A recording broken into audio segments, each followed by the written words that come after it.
Avis vascular centre మన దేశంలోనే the best varicose vein hospital. నమస్తే రమ్మగారు. నమస్తే జయ. రమ్మగారు, మీకు ఎప్పటి నుంచో ఒక విషయం చెప్దాం అనుకుంటున్నాను. ఏంటంటే మీ గాజులు నాకు బాగా నచ్చాయి.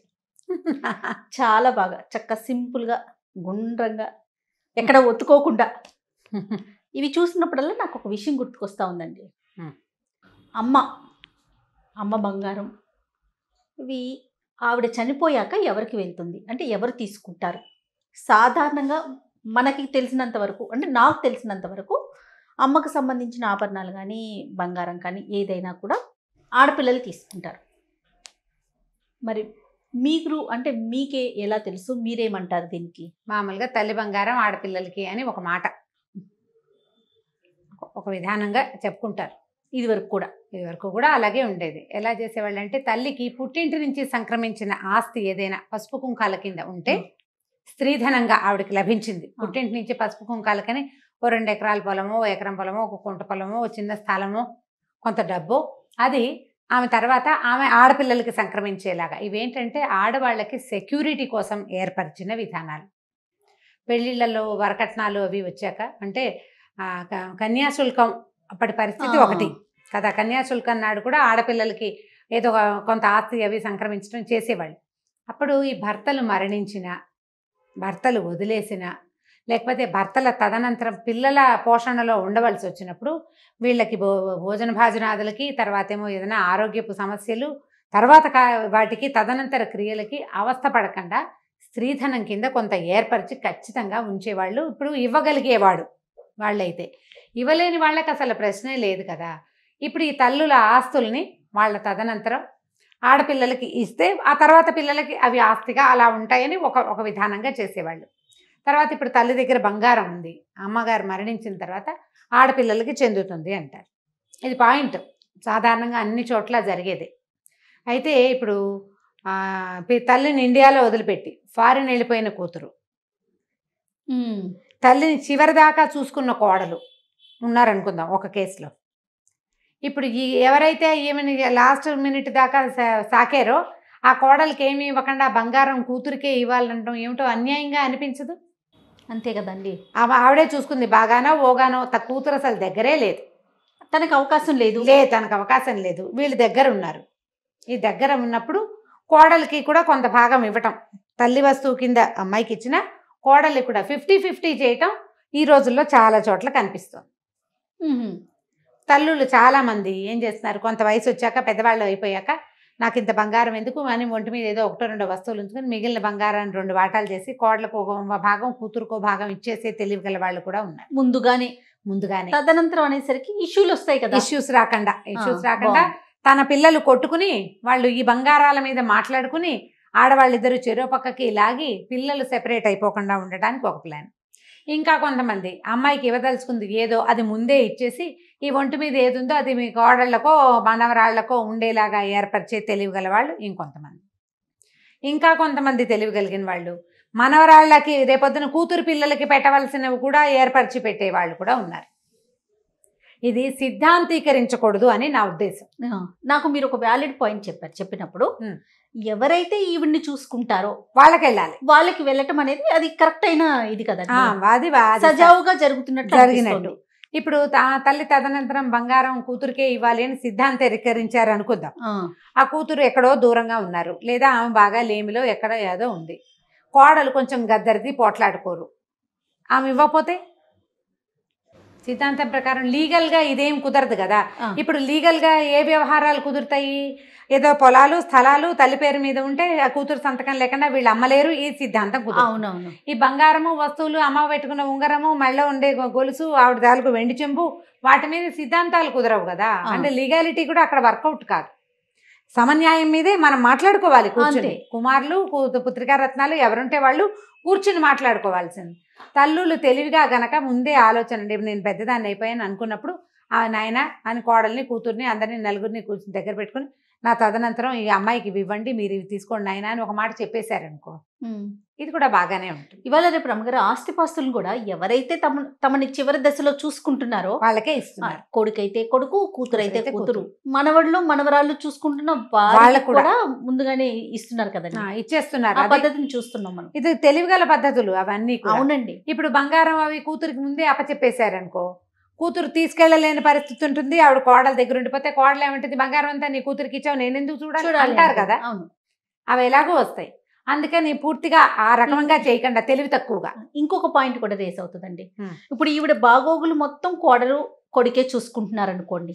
అలాంటప్పుడు ఉన్న కొద్దో గొప్ప బంగారాన్ని తీసుకెళ్లి కూతురికి ఇస్తానన్నా కొంచెం మనస్తాపం కలుగుతుంది. కష్టం కలుగుతుంది కదా. కష్టంతో అదంతా వస్తుంది. అమ్మాయికి ఇచ్చేయాలంటే ఇన్నాళ్ళు నేను చూశాను, ఆవిడ అసలు రాను కూడా లేదు.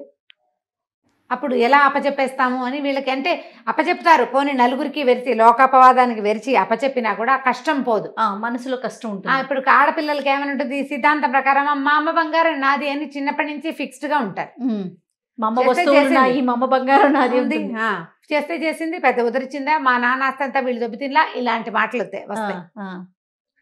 ఈ పాయింట్ వస్తుంది. కానీ చేత అనేది చాలా పెద్ద క్రియ కదా. ఒక పెద్దవారిని ఇంట్లో ఉంచుకుని వాళ్ళకి బుద్ధస్తమానం కావాల్సినవి చూసి, అనారోగ్యం వేడి వెచ్చ చూసి చేయటం కష్టసాధ్యమైన సంగతి.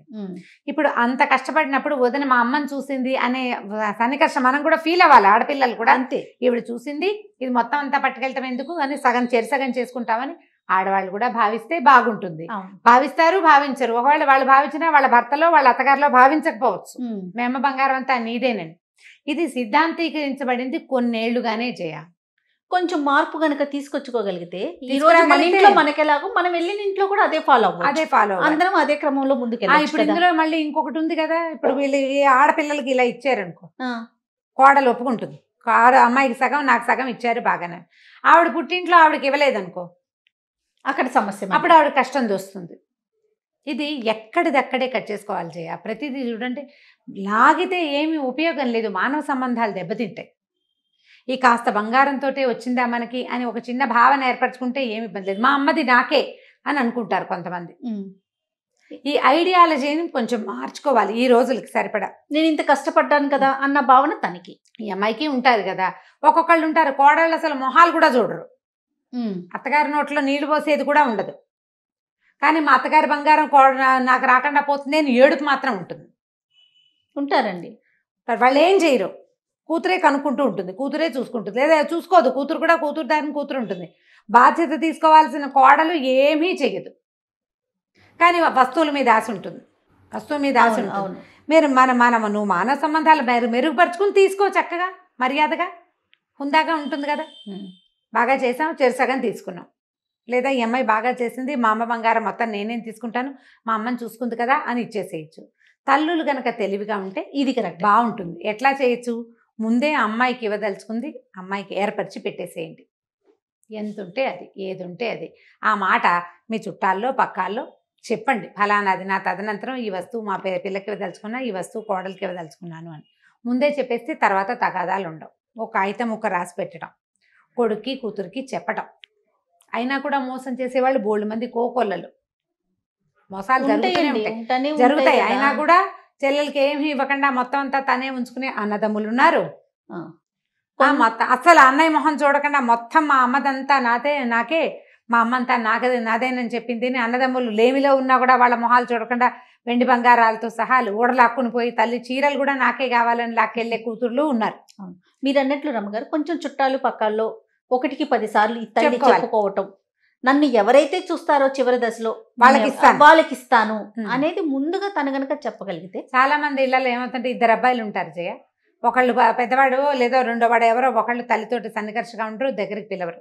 ఓ అబ్బాయి దగ్గర అయితే పెద్దవాడి దగ్గర లేదా చిన్నవాడి దగ్గర ఉంటుంది తల్లి. ఆవిడేమో ఇక్కడే ఉంటుంది, ఆవిడ బరువు బాధ్యతలన్నీ వీళ్ళవే. కానీ ఆవిడ దగ్గర ఉన్న బంగారం మాత్రం 2 కోడలకి చెరిసగం అంటారు. న్యాయం అది అన్యాయం కదా. అంతే కదా. ఎవరు ఆవిడని చూసుకుంటున్నారో, ఆవిడ ఎవరి దగ్గర హాయిగా కంఫర్టబుల్గా ఉండగలుగుతుందో అక్కడ ఉన్నప్పుడు అక్కడ వాళ్ళకి ఎక్కువ చెందాలనే ఆలోచన తల్లులకు కూడా ఉండాలి. సగం ఇవ్వకపోతే వాడు ఒప్పుకోడు అని అనుకోకూడదు. ఈవిడ ముందే డిసైడ్ చేయాలి. ముందే డిసైడ్ చేసుకుని చెప్పుకోవాలి ఆ మాట. ఓవేళ వీళ్ళకి ఇస్తానంటే వాడు రాడేమో, వాడు నన్ను చూడడేమో లాంటి భావాలకు లోనవుతారు తల్లి. తల్లు లోనవుతారు, భయం వేస్తుంది. అవునండి, అవును. నేను వీడి దగ్గరే ఉంటున్నాను కదా అని చెప్పి వీడికే ఇస్తాను అని అనడానికి భయంగా ఉంటుంది. కానీ రమ్మగారు లేకపోవడం ఎంత సమస్య, ఉండటం కూడా సమస్యే కదండి. కాదు అంటే మరి. ఇష్యూస్ సర్దుకుపోవటం అనేది ఉంటే పర్వాలా, ఎంతవరకు సర్దుకుంటారు? డబ్బు, Issues బంగారం ఆ. ఇలాంటి విషయాలు వచ్చేసరికి సర్దుకోరు. సర్దుకోలేకపోతారు. డబ్బు, బంగారం, స్థలాలు, పొలాలు, ఆస్తి దగ్గర ఎవ్వరూ సర్దుకోరు. ఇవే ఏమిటి కజ్జికాయలు, వాళ్ళకి 5 చేసావు నాకు 6 చేసావు లాంటి వాటి మీద కూడా పోట్లాడుకుంటారు. జయ 2 పిల్లలు ఉంటే 2 అబ్బాయిలైనా సమస్య రావచ్చు, 2 అమ్మాయిలైనా రావచ్చు, అమ్మాయి అబ్బాయి అయినా కూడా రావచ్చు. సమస్య రావటం అంటూ ఉండాలి ముందనుకో మన మొహాన. అది పిల్లల జెండర్స్ మీద ఏమి డిసైడ్ అయ్యలేదు, అవునండి. వస్తూనే ఉంటాయి. ఇలాంటివి తప్పవు. కాకపోతే ఏంటంటే ప్రతి వాళ్ళు దీని మీద సమస్య అనిగా మాట్లాడేవాళ్ళు ఇది రేపొద్దున మనకు కూడా వస్తుంది అనే ఒక ఇంగిత జ్ఞానం మాత్రం కలిగి ఉండాలి జయ. అంతేనండి. ప్రతి వాళ్ళకి, ఆడపిల్లలకైనా మగపిల్లలకైనా ఇదే ఈ పద్ధతి రేపొద్దున మనకి వస్తుంది. ఎందుకంటే ఇవాళ నేను యంగ్ ఎనర్జెటిక్, రేపు డెఫినెట్గా ఓల్డ్ డిజేబుల్డ్ అవుతాను. అవ్వకుండా కుదరదు. ఇవాళ మనం వీళ్ళకి ఏం చూపించామో రేపు అది మనం చూడక తప్పదు అనే ఒక ఇంగితం మాత్రం మనుషుల్లో ఉండాలి. ప్రధానంగా ఈ రోజుల్లో జనాలు ఎవ్వరికీ అది లేదు. ఏమిటో మనం ఇలాగే ఉంటాం ఎల్లకాలం అనుకుంటారు. మన అమ్మా నాన్న వృద్ధులైపోయారు, లేదా అత్త మామ వృద్ధులైపోయారు, నేను ఎంగు ఎనర్జెటిక్. అమృతం తాగామా? ఎలా తాగాం? మా అమ్మా నాన్న కూడా 30 ఏళ్ల నాడు వాళ్ళు ఇలాంటి వాళ్ళే. అంతే కదా. మనం ఆ ధ్యాసతో ఉంటే వీటన్నిటికీ అంత ఇంపార్టెన్స్ ఇవ్వం. ఆలోచించండి ఎవరికి వాళ్ళు. నేను సజావుగా ప్రవర్తిస్తున్నాను, నా ఆలోచన సరిగ్గా ఉందా అని ఆలోచిస్తే అమ్మ బంగారం ఎవరికి తీసుకోవాలి అనేది అసలు ప్రశ్నే కాదు. అంతే, కరెక్ట్ అండి. అమ్మ దగ్గర ఉన్న మంచి గుణాలు, సద్గుణాలు, చక్కని వ్యవహారము, చక్కని పనితీరు ఎవరు తీసుకోగలుగుతున్నాం, అసలు అమ్మలాగా మనం చేయగలుగుతున్నామా అనేది ఆలోచించండి. అప్పుడు అసలు బంగారం తీసుకునే హక్కు ఉందా లేదా అనే జ్ఞానం వస్తుంది మనకి కనీసం. కానీ ఆ తల్లి కూడా ముందుగానే కొంచెం ఆలోచించి ప్లాన్ చేసుకుంటే కనుక తరువాత వచ్చే గొడవలు కొంత మేరకు తగ్గే అవకాశాలు ఉంటాయి. అవును, కొంచెం జాగ్రత్తగా మాట్లాడుకోవాలి అంతే. ఓకే రమ్మ గారు, నమస్తే అండి. నమస్తే జయ.